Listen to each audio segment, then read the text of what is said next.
to another Picture Show podcast. I am Olivia. I'm Madeline. Madeline, you sound so thrilled to be here.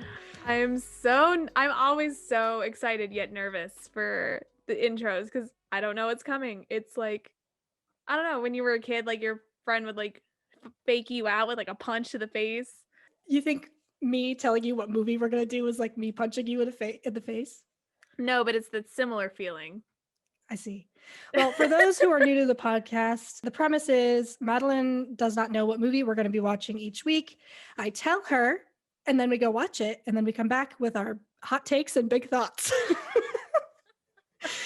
This week, we're going to be watching Annihilation.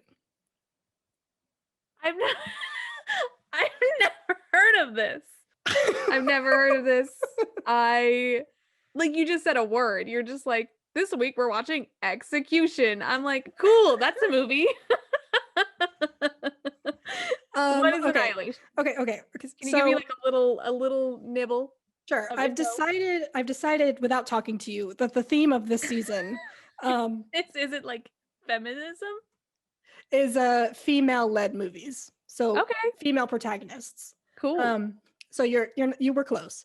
But yay. B-. Annihilation it's like a science fiction-y kind of movie with Natalie Portman.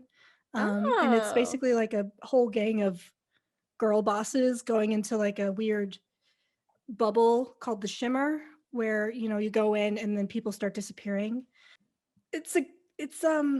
I have thoughts. We will watch it. When was it made? Like 2016, 17. Like it's relatively new. It's not like okay. It's definitely like the name and like the premise, just the little that you gave me definitely gives me like Matrix vibes. So I'm thinking like 1998. No, it's Natalie Portman, and Natalie Portman is timeless to me. So she could have done a film like as a full-grown adult in 1998, and I would not have questioned it. I would not have been like, how old is Natalie Portman? True. So. Well, yeah, so I'm excited for this discussion. Okay. Are you ready? I am.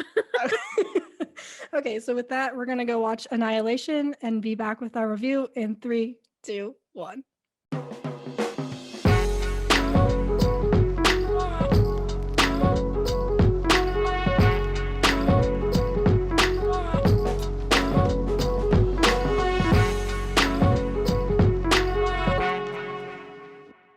And we're back, y'all. Mm-hmm. We just watched Annihilation. Madeline, before we talk about the movie, I'm curious, how much, like, what do you think of sci-fi in general? Okay. You asked a very loaded question. I don't think you realized. We got time. It's fine. We got time, man. We're not limited on this Zoom call. No. I think, as I've said, and probably those of you who listen out in the universe have gathered, for some reason, I do have a hard time, like, I guess, putting aside reality, like, just because, you watch a movie and you're like, it's a movie. Like, obviously, they're going to get away from the cops because, like, that fits in with the plot or whatever. And I'm just like, well, technically, like, I'm in my head, like, I'm that person. Mm-hmm. So sci-fi, like, it's easier, I guess, to suspend like reality when watching sci-fi, but it has to be a certain kind of sci-fi. I do not like space movies. So any sort of space sci-fi movies, like I do not jive with. I've never seen Interstellar. I've never seen what's the one with Sandra Bullock where she's like flipping around? Gravity. Like one of my irrational fears is like Sandra Bullock in Gravity, where somehow I became an astronaut because I clearly have that level of scientific and just general intelligence. You just end up in space floating around. Yeah, and like, my tether comes loose and I'm just like, I'm gone. Like, physics, who is she? I'm flying away. Anyway, and it stems from a movie, Space Cowboys, that I watched when I was a kid. Oh my, I was literally about to bring that up. I was like, you don't like Space Cowboys? Oh, but Space Cowboys is my trigger. So that's fine. Yeah, so like the part, like, it's spoiler alert, like it's like a fucking 90s movie. But that's not science fiction, because is it? Because it's kind of based on like real real life. I guess like, yeah, it's not science fiction, but it's kind of the basis of why I don't watch space movies, to include space related science fiction. Mm-hmm. Because like at the end of the movie where I think Woody was the name of the guy, he like there's like the team of astronauts that go out to blow up this giant asteroid before it strikes Earth, Mm-hmm. in order to save everyone. And he's like on the asteroid, or like he's trying to get back to the asteroid or something. Like, long story short, like he doesn't make it back to the ship, and instead of just floating into oblivion and like dying of like who knows what, probably like loss of oxygen or like starvation or whatever, because he's floating for eternity, he just like cracks open, he takes off his helmet and he implodes, and that's how he dies. And as a child, as like a 5-year-old, I was like, I noped out of that shit so hard. So Yeah. I do, and I space freaks me out in general, but Doesn't really happen in sci-fi, Star Wars.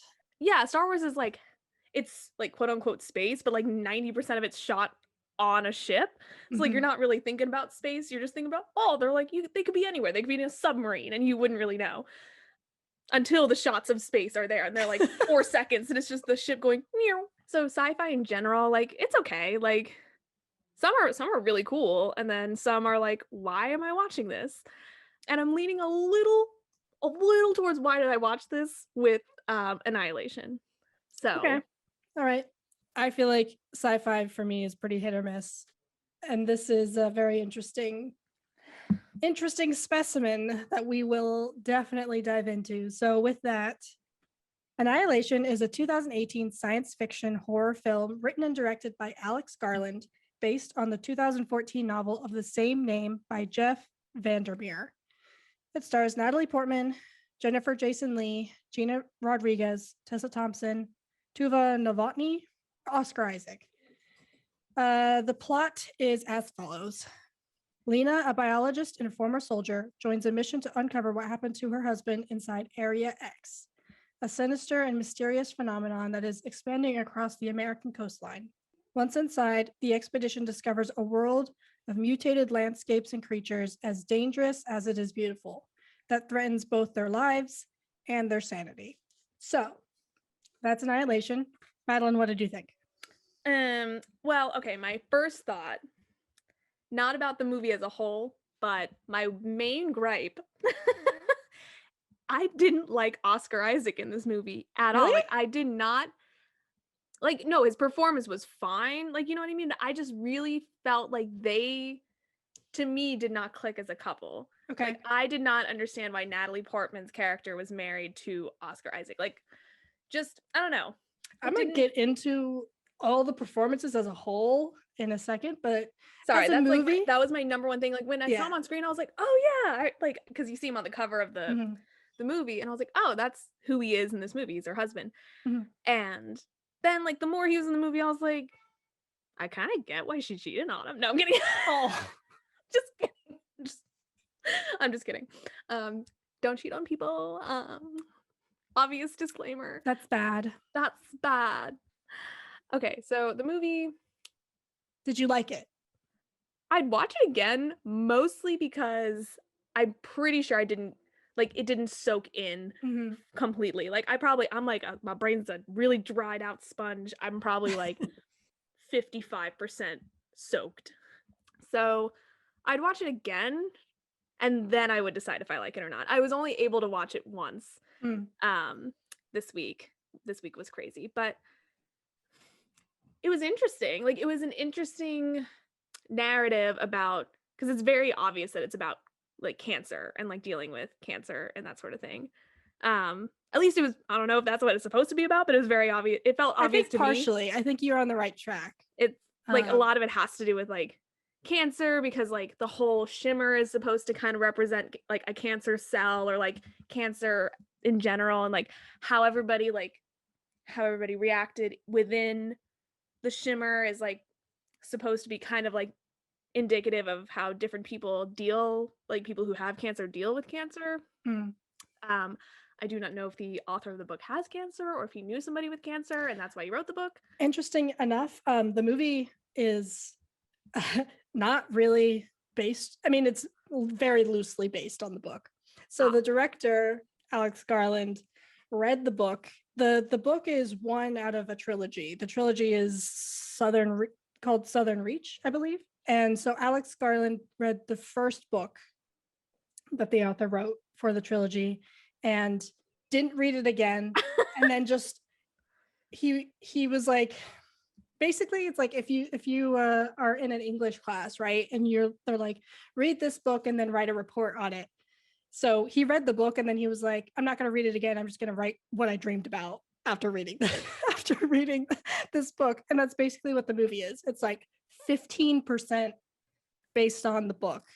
He went like full Stephanie Meyer. Like he had like Stephanie Meyer wrote Twilight based on one dream she had. Mm-hmm. And he was like, I read 4 chapters. I'm kidding. He read the whole book. He's like, I read this book.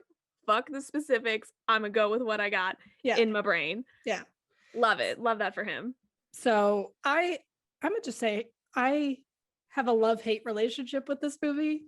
I've seen it a few times, and every time I am like, I hate it. I'm just like, I hate this movie, but then I keep coming back to it because I feel like it's really interesting. Like you said, it's the world of it is like super interesting and complex and very smart. And I love the concept that it's trying to tackle and the themes that it's trying to tackle. But I just fucking hate the dialogue and I hate everybody that's in this movie. I like the characters are so bland. Yes. And I don't care about any of them. And I personally, when I watch a movie, I want to be able to connect with the characters that I'm watching on some level. I don't need to like them, but I need to understand them and care about them in some way. And I don't care about any of the characters in this movie. Partially, I think, another fun fact, the characters in the book don't have names and don't have genders. They're just referred to as their position. So like the biologist said blah, blah, blah, blah, or the psychiatrist said blah, blah, blah, blah. So in the book, they don't have names or genders, but in the movie, obviously that doesn't work. So they need to try to create characters out of themes that they're trying to go for in this movie. And I'm curious. I feel like we're on the same page with this. But how did you feel about the characters in this movie? So, okay, now that I know this fun fact about the book, I feel like I probably hate this movie now. Oh no. Well, no, not necessarily. I think it definitely like adds a new perspective to like some of the choices that were made. Mm-hmm.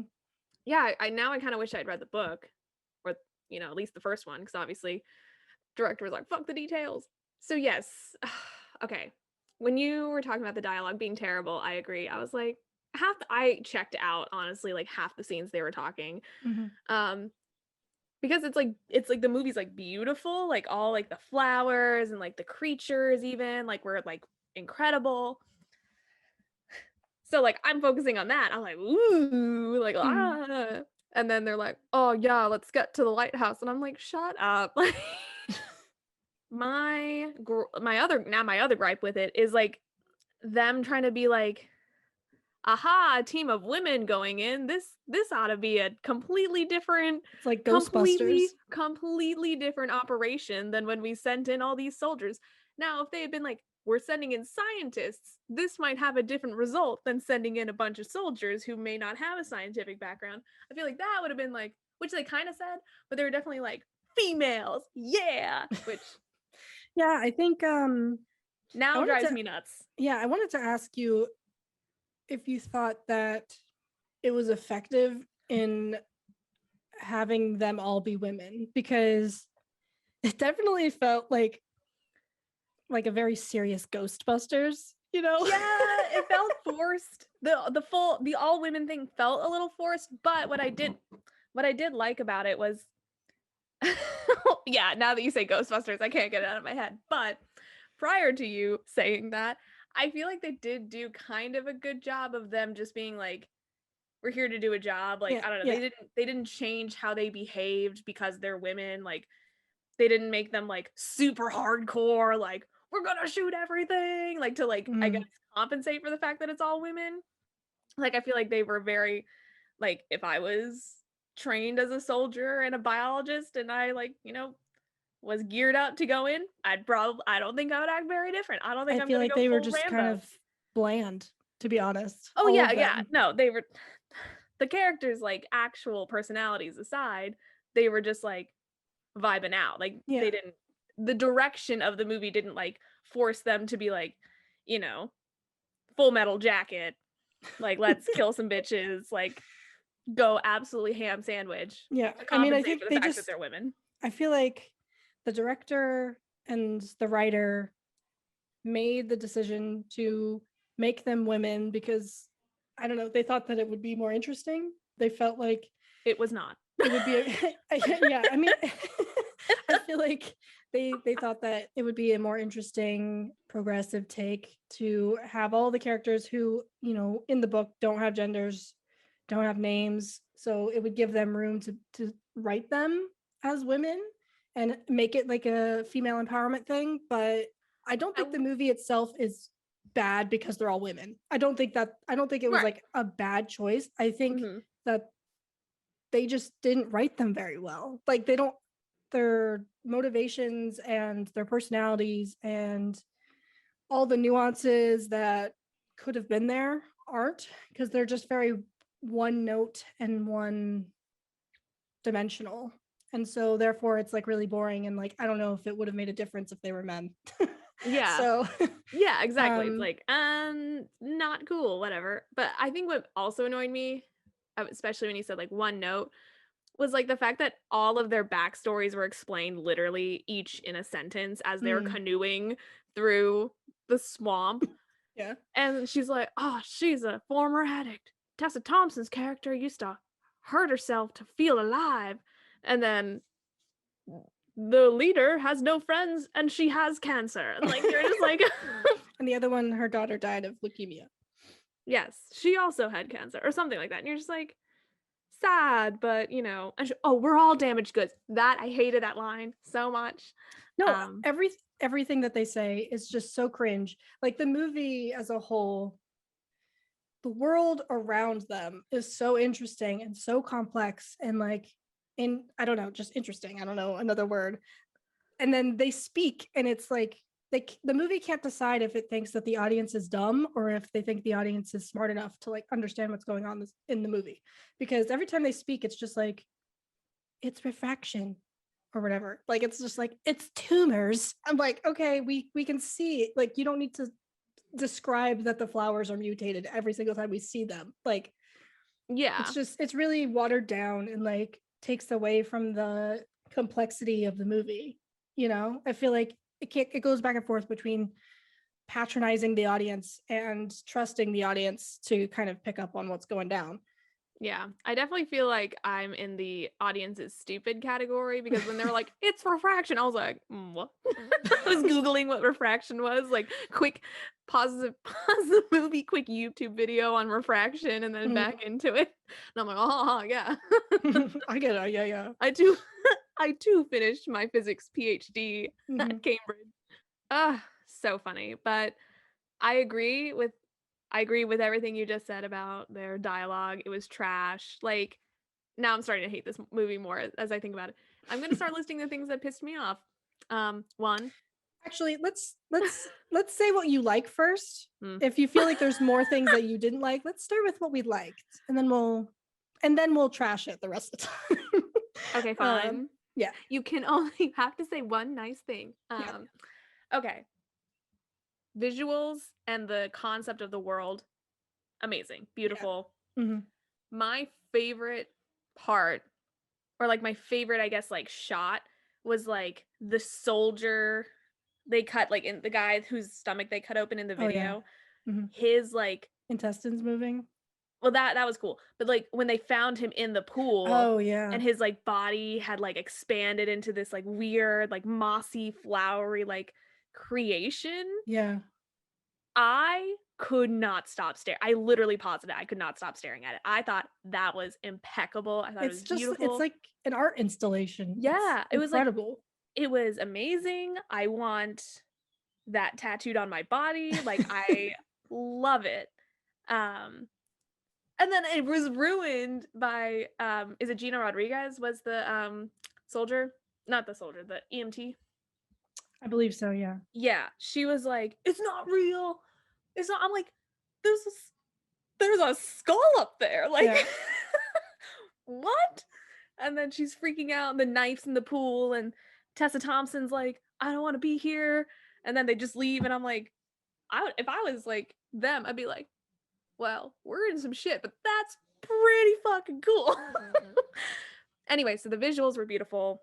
I hope they remake this movie in like 15 years and they actually cast like non-binary people or like people who would fit the characters that they say better.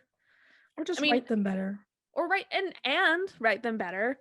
But I guess like maybe really hammer in like the lack of a necessity for gendering or, you know, labeling each character, just like focusing on like how they fit into this mission based on their profession and like them as people Mm. without really focusing on like their actual identities, I think would be an interesting project. Mhm.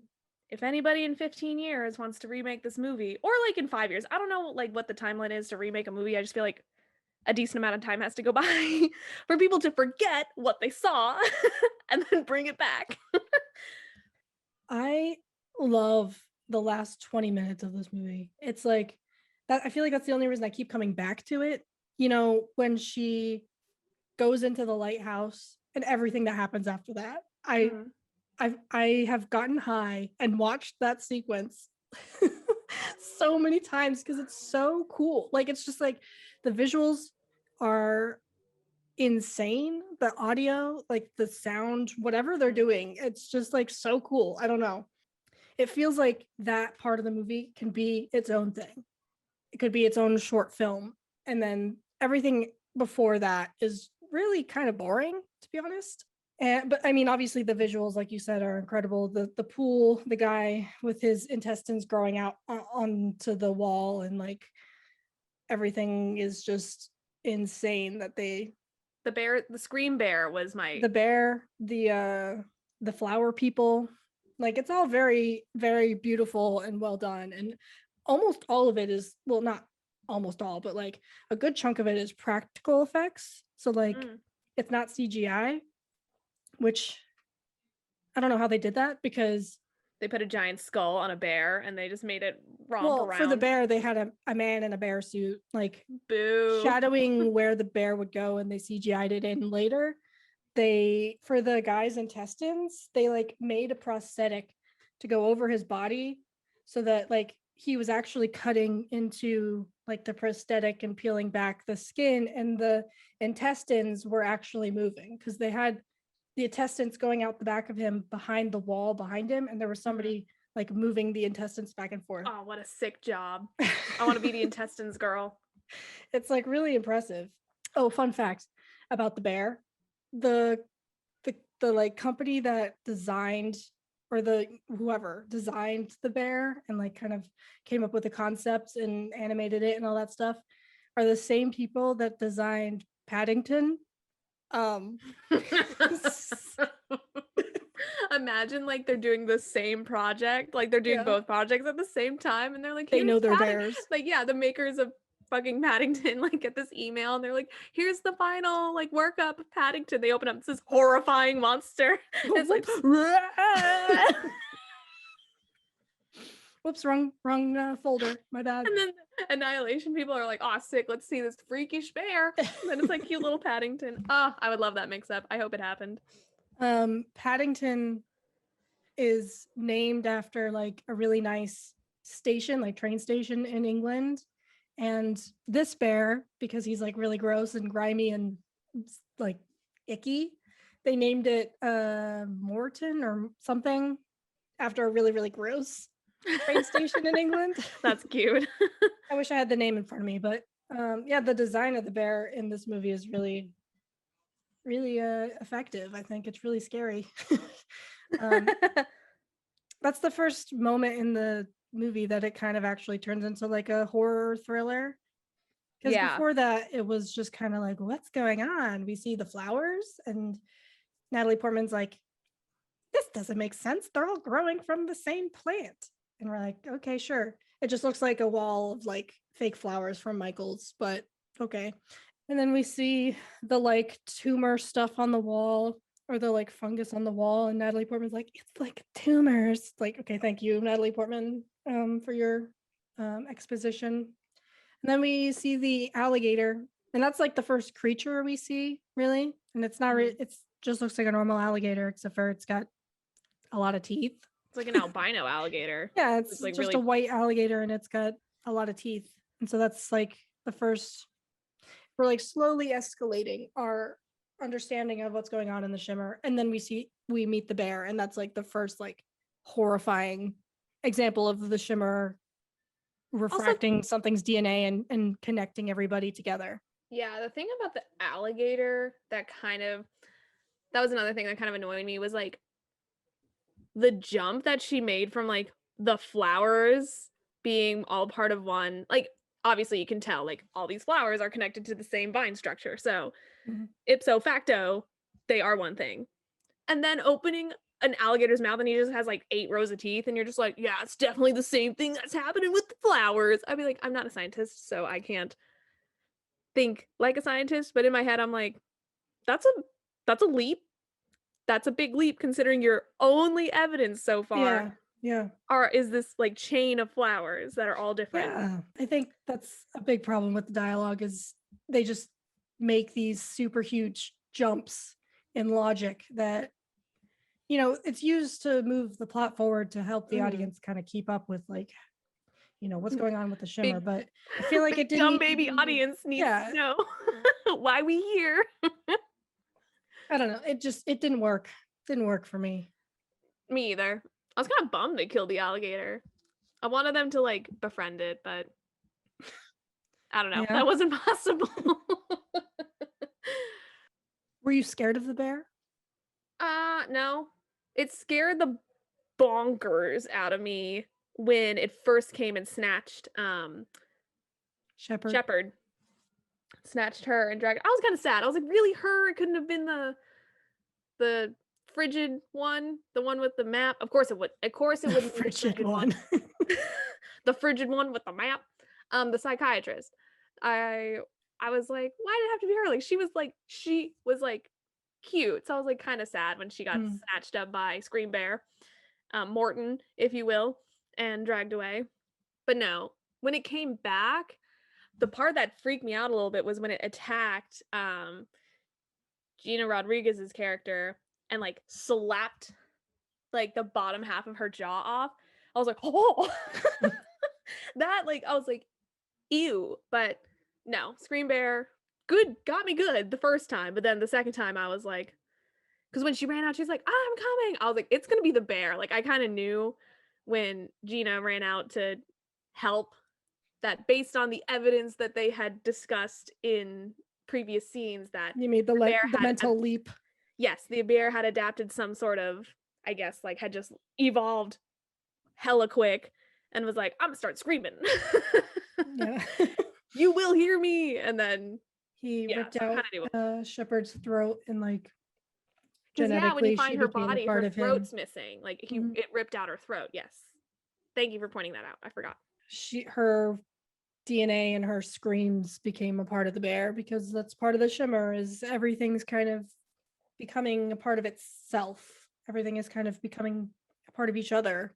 It would have been more dope if like the bear had somehow like, because like the scream thing was like kind of weak. Like the concept of the screams was like a little weak as far as like the DNA of her throat and her screams became the bear screams. And I'm like, again, it's sci-fi, suspend reality for a minute. But at the same time, I'm like, if you're basing this off of science, that's not how, air quotes, that's not how science works. Sort of. Me, the scientist.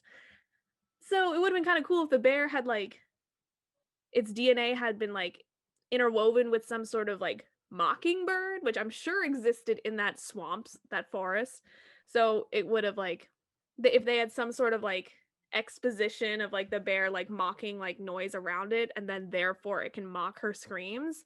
Mm. Like maybe the characters don't witness that, but that's something like the audience sees, and then like it's snapped, like, and then they find her body, and then later you hear the screams. Like, I made the mental jump, but like, not to say that I'm a genius, but like not everybody might have. Mm. So I don't know. Yeah, I think That's just I me. think the shimmer is like it's not an aggressive like villain or like alien that's trying to kill everybody. It's Mm-hmm. like learning and adapting to its surroundings. So I Mm-hmm. think that's kind of an example, like the bear is an example of it kind of adapting something and making it a part of itself. So Yeah. it takes her throat and therefore can use her vocal cords as part of its own vocal cords now and mimic her screams because it picked up on that. I It don't was know. it was a little freaky for me. I thought it was really effective. Like I thought it was one of the better parts of the movie Mm-hmm. because it actually made you tense and care about what was happening. I did like Morton. Scream Bear was great. Yeah, Best performance of the entire film goes to true, Scream Bear. true. I kind of want to talk about like each of the women in the squad, I guess, or the expedition, whatever you want to, the Ghostbusters, if you will. Um, kind of go through and talk about their specific deals because the movie is. You mentioned earlier that it's kind of talking about cancer, right? Mm-hmm. I think one read is like, yes, absolutely, it's including cancer in its overall message. It's kind of talking about self-destruction as a whole and how Mm-hmm. cancer is like one way in which our bodies self-destructs. And each character individually represents a different form of self-destruction in one way or another. And they're taken out based off of like their self-destruction or their like method of self-destruction. Mm-hmm. Um, kind of. Does that make sense? Yes. Okay, so like Lena, Natalie Portman's character, she is a biologist. She's married to Oscar Isaac, supposedly happy or whatever until you find out that she's having an affair, and we get our first glimpse of the affair. Like, when they're walking into the shimmer, it randomly flashes back to her having the worst sex I've ever seen on Those were film. the worst scenes of the movie because she uh, is so silent, it's so slow and not sexy at all. Every and time I watch it, he's just like going with it. I'm like, Like, I is feel this like if I was enjoyable? that dude, because that you could tell, first of all, she's on top, so it's all her. If I was that dude, I'd be like, so like, what's up? Like, I don't know. I just the silence is deafening, and I'm sure it's like might supposed to be that way, but I was uncomfy.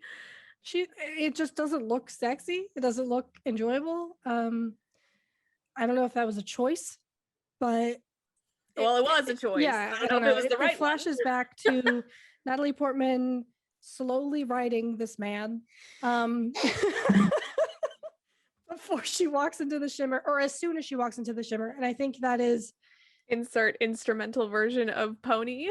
yeah, it's like kind of representative of her self-destructive behavior. So as soon as she walks into the shimmer, she's reminded of the thing that she did to self-sabotage her relationship with Kane, right? Mm-hmm. So her self-sabotaging behavior is cheating and sabotaging her relationship with her husband Mm-hmm. and their marriage, whatever. I just wanted to bring that up because I didn't know if you would have picked up on how uncomfy that was, but it was definitely uncomfy for me. If I didn't, I've seen this movie a few times, and each time I'm like, this is like the worst sex scene I've ever seen. But yeah, it's like the dude she's having sex with is a handsome man. Like, I feel like, yeah, you're like upset with yourself, but like if you're doing it, you might as well enjoy it a little. yeah, I You know was what I like, mean? are you not enjoying what you're on top? Like you are in Yeah. control, You ma'am. you You made don't you made the decision to be on top. So like follow through for all of us, okay? Don't make us bear witness to this horrible, or just don't put it horrible in the sex. movie. Maybe that's part of her self-destruction. She's like, I'm gonna cheat, but I'm going to make it awful for both of us. No one will enjoy this. Not even me. No one will enjoy this, but we'll keep doing it. I don't know. Yeah, so that's Lena's self-destructive behavior. And then we have Kane, her husband, who decides to go into the shimmer after finding out that Lena is cheating on him as kind of a suicide mission. Because he knows that like people who go in don't come out. And then he literally commits suicide at the end of the movie by blowing himself up with a grenade. There's his self-destructive behavior. So I think that is kind of what was missing for me, because I don't know, it might have been like I zoned out or something, but I didn't really make the connection about when the affair happened. It wasn't very clear in the movie. Yeah, because I thought maybe, because earlier in the movie, like when she first gets to Area X and the psychologist is like, hey, you kept asking about your husband, but you stopped after 6 months. Like, what happened? I thought maybe that's when the affair started. Like, she kind of like accepted he wasn't coming back and she like fell into the arms of her colleague. So I thought maybe that was it, but she still felt guilty that, he could possibly be alive and she essentially cheated on him, even though he was dead. So I thought that's maybe what the timeline was, which would have still made sense about like her guilt and her, self-destructive behavior, but that makes more sense as to why he decided to go into the shimmer and like accept this mission. Yeah. Yeah. I think the movie as a whole is talking about self-destructive behaviors, but it's like kind of explicitly about their marriage. And I'll go more into detail later, but I want to go through the rest of the squad. And then we have Ventress, played by Jennifer Jason Leigh.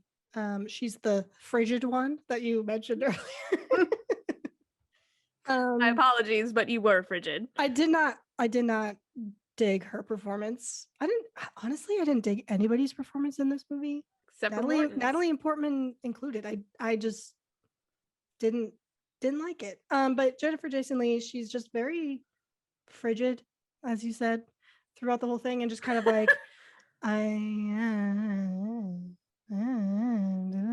like that's kind of the tone that she has throughout the whole movie. Like we have to get to the lighthouse as kind of a bitch. Yeah. I don't think that was intentional, but she does. And therefore I didn't care about what was going on. There was no, and then they're just like, yeah, so like she went to the lighthouse. You knew she had cancer, right? It's like, oh, okay. So she had cancer. So she went to the lighthouse to finish her mission before, the self-destructing behavior within her own body like took her out. But I feel like also, go ahead, if I may be so bold to interrupt. Wow. I feel like also from the one sentence background that Shepard gave us all on everyone, I feel like her other form of self-destructive behavior is kind of like keeping people away. Like she was saying, like she has like we don't know anything about her, like she has no family, no partner, like we don't know if she has anybody in her life. Like it seems like she actively avoids like one, talking about it, and two, like probably pursuing like any sort of meaningful relationship. And you could probably guess that it's because she has like terminal cancer, and that's her way of like making it easier, which is, can't speak to how everybody feels about, their end of life process, but it still seems like counterproductive to be like suffering through this like really dark time in your life and like, facing like getting real deep here, facing like your own mortality and having like no one to like support you and like want to help you. So what do you think of the quick question? Yeah. The trope of like female characters that are written by men that are always stoic and unfeeling. How do you feel about that trope? I mean, I do hate that it's a trope. Well, one, because like, yes, there are, all sorts of people out there who are stoic and unfeeling, but the fact that they feel like the need to like remind the audience that like women can hide their emotions too is like, who cares? You're right, but who cares, and also like they think like these male writers um think that they're breaking the mold by making this like bad bitch who doesn't give a fuck about anybody and like, is like so reserved and quiet. And it's like every single time it's like, why do you think you're just trying to reinvent the wheel? Mhm. Um and there's some like instances where this like character type works. Yeah. It depends on the story, depends on the writing. Mhm. And then there's instances like this where it's like it could have been done like it still makes sense, but it could have been done better and or not at all.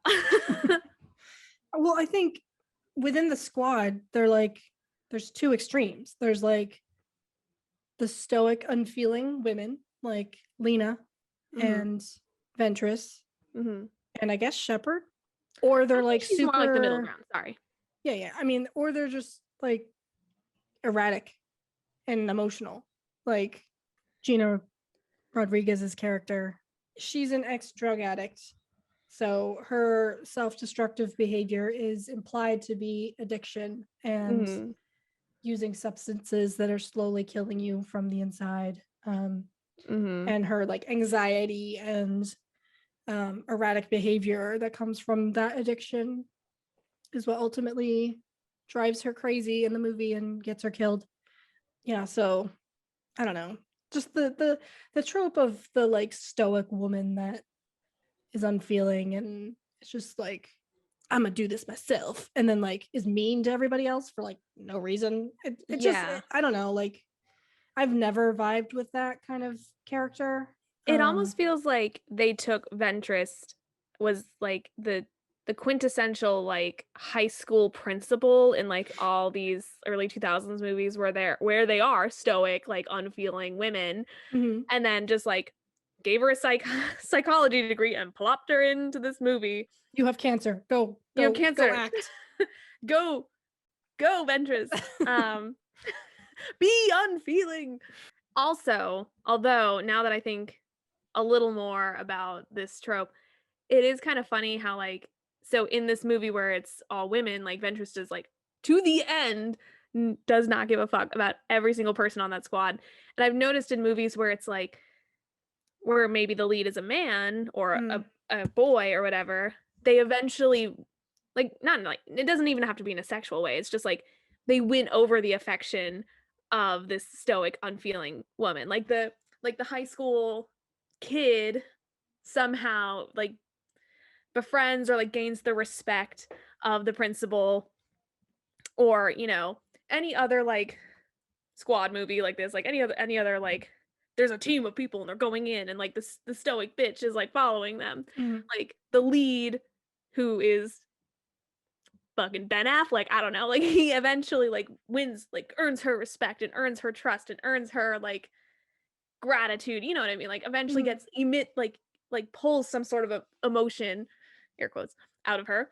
And that does kind of annoy me because then it's like if she like, if she's this actual character, she's gonna fucking stick to her guns and she's gonna be a stoic bitch the entire time. Like don't make this like male character like now I'm like going like full blown feminist on y'all like Yeah.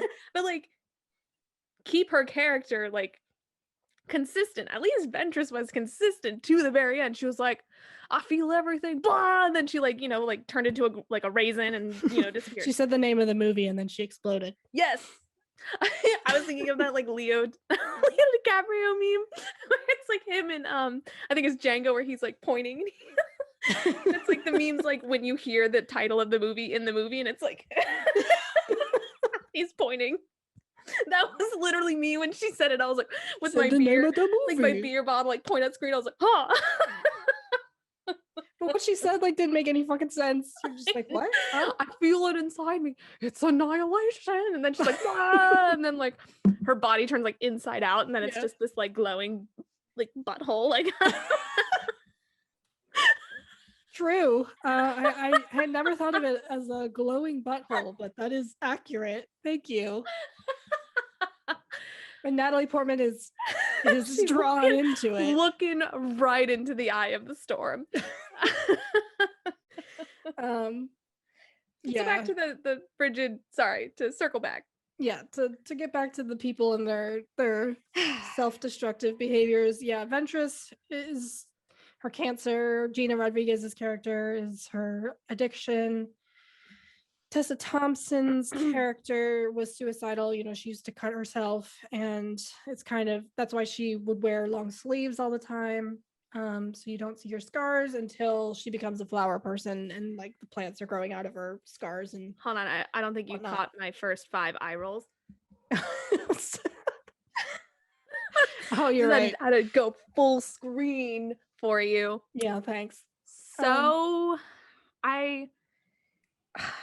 her character was the most disappointing, I think, to me. Yeah. I feel like first of all, I didn't even recognize, like, I was like, I think I know that person. And I was like, who the fuck is that? And then I did not recognize that it was Tessa Thompson. Like, it completely, I don't know what they did to her, because she's so beautiful. And in this movie, like, I get it, like, it's, you know, grungy, like, they're down in the outback, or whatever. So she doesn't look like this, like, stellar Hollywood, you know, beauty. But I was like, the fuck is this?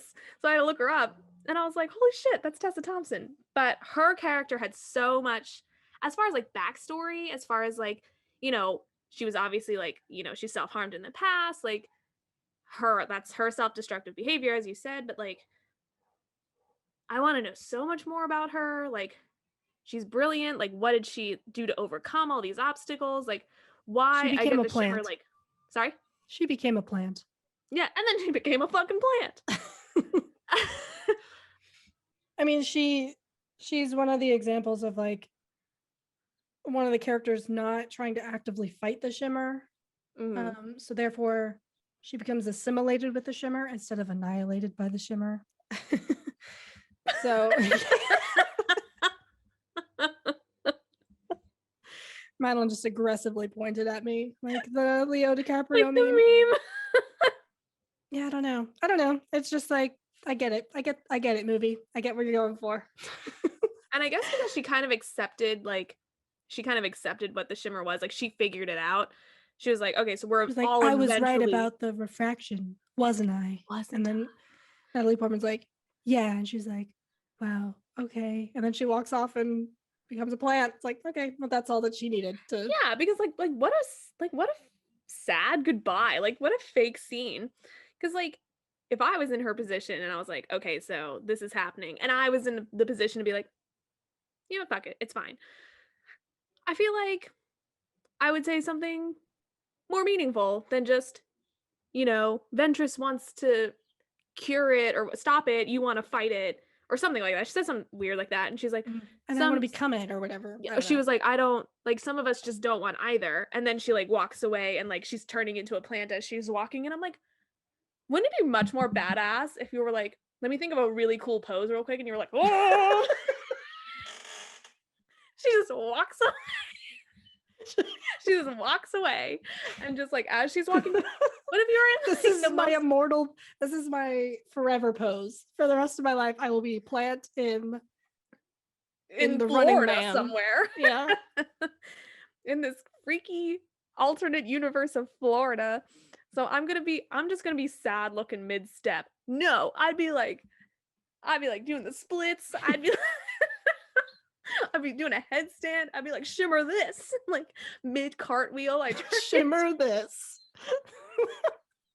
I'd be like mid cartwheel, turning into a plant. Anyway, I just feel like that whole part of the movie was like really disappointing. Like, I was so sad to see her turn into a plant. I was like, I mean, as you said, like, she was suicidal, so she was like, this is it. This is how I go, and I'm ready to go. So she accepted her fate, and that was like, I liked that part of it, but I just did Mm. not like how she was like, plant time, walk away. I feel my blood turn into fruit. I don't It's like, have you seen Midsummer? Yes. Okay, so you know, like when she's like super high and she looks down at her foot and there's like plants growing out of her foot. It's like Yes. that, but like dumber. Yes. She's just like looks down at her arm and there's like plants coming and she's like, okay, I guess I'll walk away and just plant time. Shimmer this. Shimmer this. Ugh. I feel like that's like a like an old superhero cartoon show, like Shimmer this. Go gadget plant.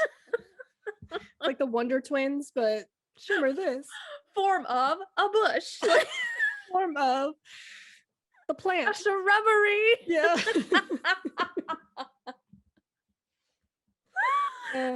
Oh, I am we're so stupid. I feel like we're too dumb for this movie, but you know. we fall into the dumb audience category.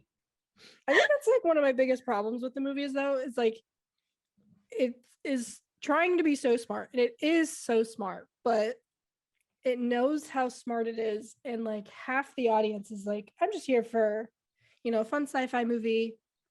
They you know, probably get it because it's like partially very heavy-handed and partially not.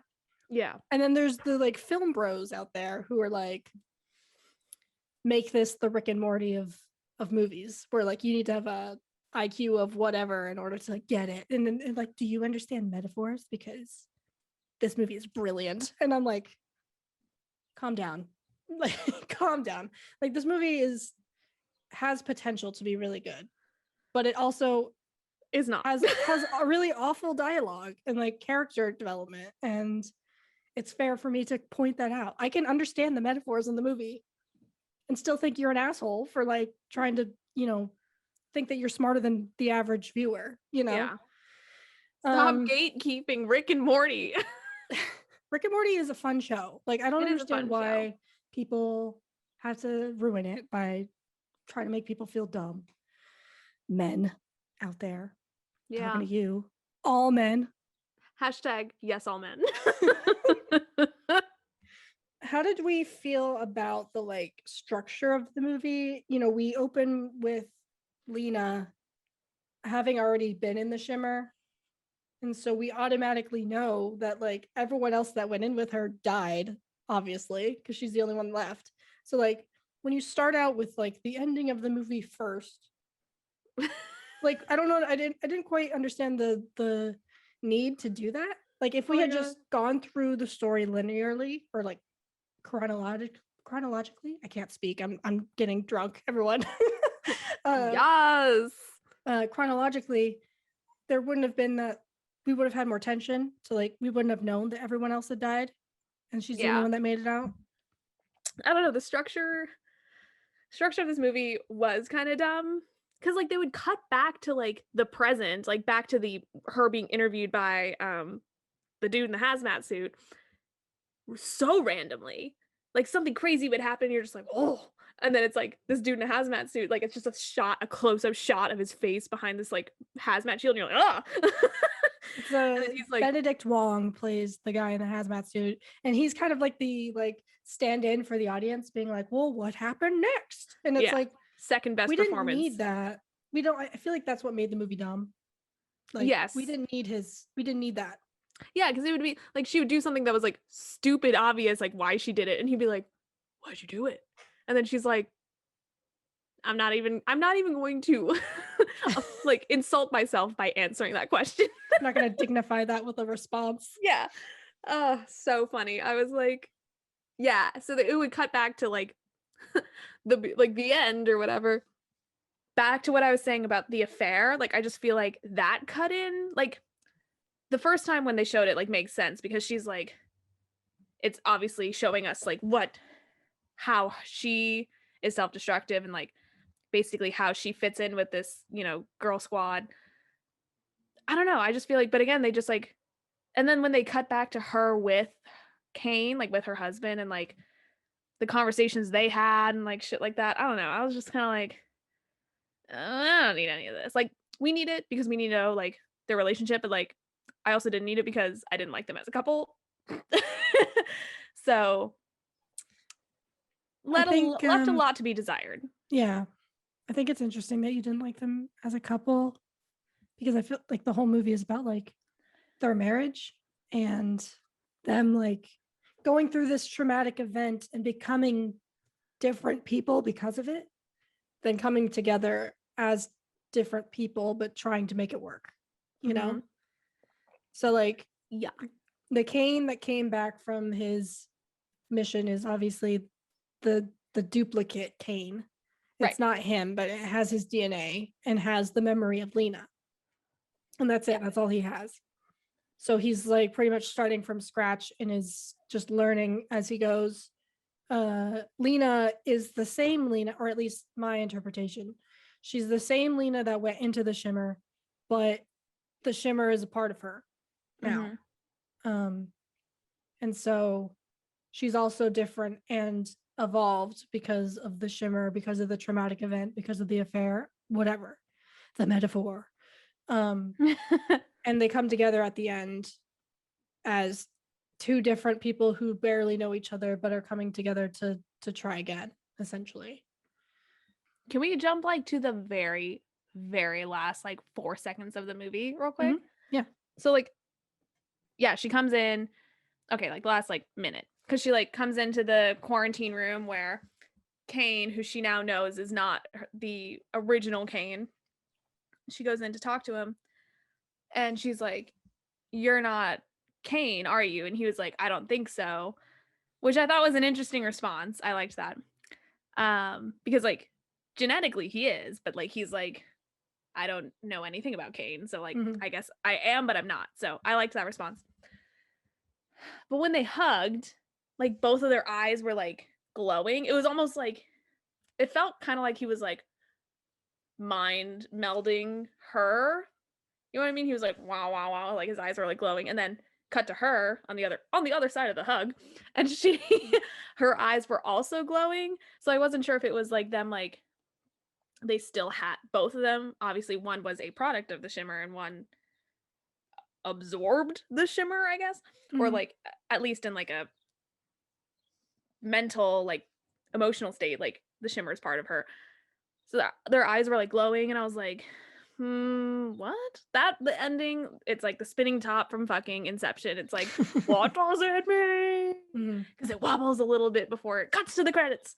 Her eyes glow before it cuts to the credits. So like, did she take the shimmer with her? It's not contained within the boundaries of the wall anymore. But by the way, the animation, like the CGI or whatever of the shimmer wall, definitely reminded me of something from like the Hunger Games. Like it was like a wall that you'd see like in the Capitol. Yeah. Anyway, just side note. So that was I was perplexed by that, being a member of Dumb Baby Audience. I need a big, strong man with a big brain and to come explain the ending and all of the Rick and Morty episodes. I mean, like I said, I mean, there's people who were like, oh, it wasn't her that went back, it was the duplicate. But like we see the duplicate burn up with Yeah. the rest of the shimmer. So we know that it's not the duplicate. But she also is having a hard time remembering certain things after leaving the shimmer. Right. So my hypothesis is that it's the same Lena that went in, but the shimmer is inside of her and is already genetically changing her. Mm-hmm. Um, so she doesn't remember everything, but is still has some memories because it's still the same Lena. Mm-hmm. So when her eyes shimmer, it's not that like he's like transferring something to her. It's just like she was in the shimmer and it's inside of her, just like it's part of the new Kane. So it was just Mm-hmm. kind of showing that the shimmer is still part of them. It's still the trauma that they went through. It's the metaphor. Like I said, The metaphor. it's the metaphor of the trauma of the self-destructive behavior that is now permanently a part of them. Mm. That I is like that. I that like is that there. interpretation. Yeah, Yeah, I can jive with that. cool. Makes me feel smart. Yeah, When but did you get so big and strong, Olivia? I know I just am. I just am. I don't know. You really are. Thank you. Thank you. I've seen this movie a few times and had the opportunity to think about it a little bit. So, is there anything else specifically that you want to talk about with this movie? No. You're just ready to move on. Yeah. Honestly, Well, okay. I mean, I will watch it again. I think I deserve, or it deserves a second go in my little pea brain. Hmm. Now that I've filtered out all of my dumb questions and references to glowing buttholes, I think I could probably sit through another watch. I wanted to watch it with my family, but ended up not happening. Hmm. So maybe I'll rewatch it with them and just see where that takes us as a Yeah. whole. So, but you know, Do you have a favorite part? the body, like the body in the pool, like that was just Oh yeah, you so said that cool. already. Yeah, that was my favorite part. I think that's probably my favorite part too. Besides the burning down of the shimmer, I feel like that whole section is just Yeah, that was really cool. Like with the incredible. lighthouse, which was clearly the source Mm-hmm. of all of it. Like it was like a living organism. Like the whole thing was alive. So it was like starting to turn to dust. Were you shocked at the reveal of the double cane and him blowing himself up? I guess it like, I mean, obviously I didn't see it coming, Mm-hmm. but I wasn't like, like I wasn't like, no. I was kind of like, because he even said something about like seeing double or like seeing Lena there or something like that. He said something weird at the beginning. So like I was like, oh, I wonder. To me, at some point, like I was thinking like, because it's a horror sci-fi movie, or at least it's like categorized that way. I was thinking, oh, maybe like since the shimmer can kind of like duplicate DNA or like make, new things out of like plants and shit, like that doppelgangers were gonna show up and like it was gonna become some sort of like hunt and they have to like face themselves or whatever, like, which is like done, it's been done before. So it's like kind of an obvious way to go. But that's what I kind of thought was gonna happen based on what Kane had said when he first came back, Mm-hmm. or like the duplicate came back.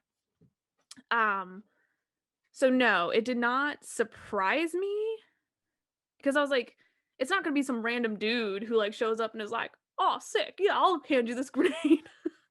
And then when he blew himself up, I didn't get it, but I also didn't care. Fair enough. Fair enough. All right. Well, I guess we can start to wrap it up. So if you have no other thoughts, we can All my thoughts. we can say goodbye. So for those listening, if you enjoyed this episode, you can find us on Spotify or iTunes, Apple Podcasts, Google Podcasts, YouTube, all that stuff. If you want to follow us, you can follow us on Instagram at Another Picture Show or on Twitter at Another Pick Pod. We'd love to have you, and feel free to DM us any suggestions that you might have for movies that you want to hear us talk about. We'd love to hear from you. With that, Madeline, this was a fun one. This was a pleasure. Thank you for talking to me. Of course. About this wild science fiction movie. I understand. So when we recorded our intro, Katie was still on the call. She was muted. She was living her best life. Mm-hmm. And her reaction when you announced the title, she was thrown. And I was like, whoa. Like her reaction was strong. And I was Katie has some strong thoughts on this movie. I wanted her to come back and do this with us, but I think one at a time. This would have been another like 3 hour. Yeah. Which I understand because there's a lot to go through. But so I understand her like reaction more now, because when you were like Annihilation, she was like, her face was like, what? I was very much like, huh? And now I get it. Yeah. Well, thank you for talking to me. I'm excited for our next one. I hope you're ready. I am just teeming with anticipation. All right. I'll see you next time. Love you. Bye. Love you too. Bye.